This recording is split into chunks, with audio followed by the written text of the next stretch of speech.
So, think about this. Did the exact moment American women won the vote trigger, like almost immediately, a huge national contest to decide what the ideal American woman should be? And is that ideal still being fought over today? That's pretty much the core question in our sources for this deep dive. We're looking into the history of American beauty pageants, Miss America especially, Mhm. not just as, entertainment, but seeing them as this vital barometer for women's place in American life. Right. So our mission here is to trace how this whole thing shaped culture, shaped politics, really, for 100 years. Mm. And the timing the sources show. It's kind of startling. The 19th Amendment, women's suffrage, that was August 1920. And then boom, September 1921, just over a year later, the first big Atlantic City pageant, which quickly became Miss America. It just exploded onto the scene right after this massive political change. Wow. And before 1920, sources say pageants were, well, seen as distasteful, intermittent, and unprofitable, but getting the vote. That apparently transformed their cultural meanings. Okay, wait. So the story is usually that hotel owners just wanted to keep tourists around after Labor Day. A gimmick, right? But you're saying there was instantly this deeper political function. Oh, absolutely. According to the sources, it immediately became a public referendum on women's place in American life. It's fascinating. Women get political rights, and the culture instantly doubles down on a specific, conservative, social ideal.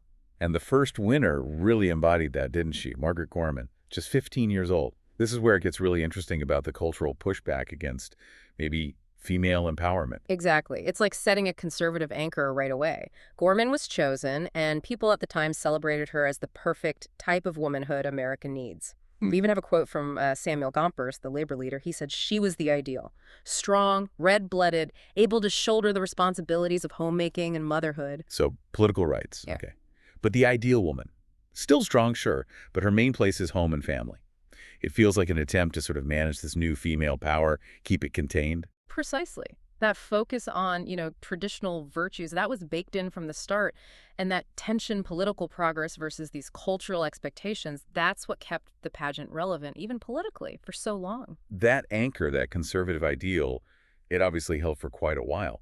But when did things really start to, crack? When did the culture clash become undeniable? Well, the big moment our sources point to is 1968. Atlantic City again. Feminist activists showed up in force, their protest banner, "No more Miss America." It was a direct challenge, a really explosive one. And they weren't vague about it. Their language was sharp. They wanted to get rid of tired gender stereotypes. They specifically called out the degrading, mindless boob-girly symbol and the woman as pop culture obsolescent theme, just zeroing in on the objectification. Yeah, they saw that runway walk as the ultimate symbol of it. And look, that protest didn't end the pageant, obviously, but it was significant. It forced some evolution, maybe slow, but it also highlighted something else. That the skills the pageant did reward things like poise, performing under pressure, public speaking, having a platform. Those are actually very useful political skills. Ah, okay. So that takes us right into modern politics. If the pageant set a standard, politicians figured out how to use those same qualities. We definitely saw that in 2008. Remember Sarah Palin? Of course. She explicitly used her beauty pageant credentials as evidence of her fitness for the vice presidency. The argument was basically, I handled that pressure, I have the discipline, I can handle high office. Interesting. But that link between pageants and serious politics, it seems like it got even more intense in 2016, right, with Donald Trump. Oh, absolutely. The sources make a strong case that his political rise, his whole campaign, owed a lot to that pageant culture. Well, he owned Miss Universe for years. Exactly. He wasn't just familiar with it, he ran it. And the sources say he used beauty pageant impresario tactics during the campaign.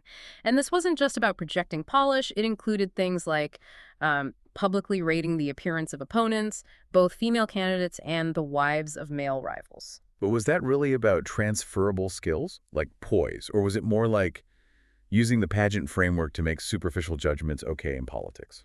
The sources lean towards the latter. They argue these tactics helped create an environment where judging people, especially women, on appearance felt more acceptable, even in a presidential race, Right. and that this actually helped him win the Republican nomination against more, traditional politicians. So that 2016 election, if you look at it through this pageant history lens, Yeah. it wasn't just politics, it was like a cultural showdown. The sources argue Hillary Clinton wasn't just running against Trump. She was running against 100 years of thinking that the best way to evaluate women is when they were wearing their bathing suits. It's a powerful frame. It suggests the election was, in a way, this huge decision for voters about what the ultimate symbol of women in America ought to be.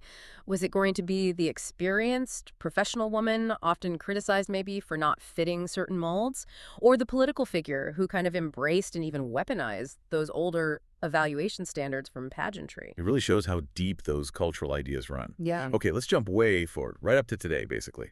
Because this fight over power, respect, control, it's still happening. Only now, maybe the women involved are pushing back harder. Yes, look at the 2025 Miss Universe incident, a total collision course, right? Between the business side of pageant sponsor duties and this modern insistence on basic respect. And it all played out live during a sashing ceremony in Bangkok. Yeah, the sources describe this really public, intense confrontation. Miss Mexico, Fatima Bosch, and the Thai director, Nawat Itzargrisel.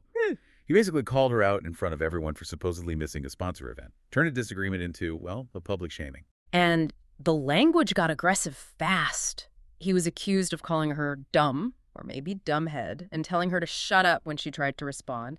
He later said he actually said damage, not dumb, but the damage was done, the insult landed. And Bosch didn't back down.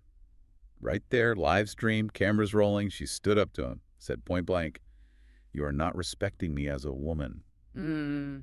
She said later that empowered women shouldn't be silenced. But Nawat, instead of de-escalating, he doubled down. Called for security to remove her. Then he tried to, command the other contestants, threaten them. If anyone wants to continue the contest, sit down. And then invited everyone back except Mexico, saying she's talking too much. Just incredible overreach. That authoritarian move, though, it backfired spectacularly. It triggered this huge wave of solidarity. Totally different dynamic than 1921. Oh, yeah. Dozens of other women just walked out with her, refused to sit down. Including the reigning Miss Universe. Right. Victoria Kjær Theilvig from Denmark. She called it an act for women's rights and said Nawat's behavior was beyond disrespectful. Support for Bosch went global instantly. Hashtag Stand With Mexico was trending everywhere. That collective action, that walkout, it forced the Miss Universe organization's hand, didn't it? Yeah. They had to respond immediately. They couldn't let that stand. No way. The president, Raul Rochacantu, announced immediate, strong sanctions against Nawat, restricted him, almost kicked him out entirely.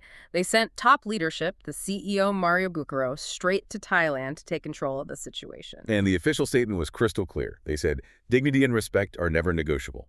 Called Nawat's actions a public aggression. Yeah. Basically turned a sponsor issue into this massive referendum on power, respect, and the treatment of women, forcing the institution itself to step up. And that really ties it all together, doesn't it? From 1921 to 2025, these pageants, they really have reflected and, probably influenced our cultural values, our politics. Started out trying to cement a certain conservative idea of womanhood right after suffrage, and today there's still this arena where ideas about power and respect collide. That historical preference for traditional roles, the emphasis on poise, on presentation, that's still a powerful thread. You see it. But the 2025 scandal really highlights that the women competing now, they demand dignity within that structure. Yeah. The system broke down, not because of the competition itself, but because an executive tried to assert power in a way that just wasn't acceptable anymore. It reminds me of how one source describes the pageant like a mirror hung in the town square, reflecting back society's values, maybe warts and all. So here's the final thought we want to leave you with. When women today step into this kind of spotlight, this very visible, very judged arena, is their ultimate strength shown by projecting that traditional ideal of poise and purpose? Or is it shown by their readiness to walk away together when basic dignity is trampled? Something to think about.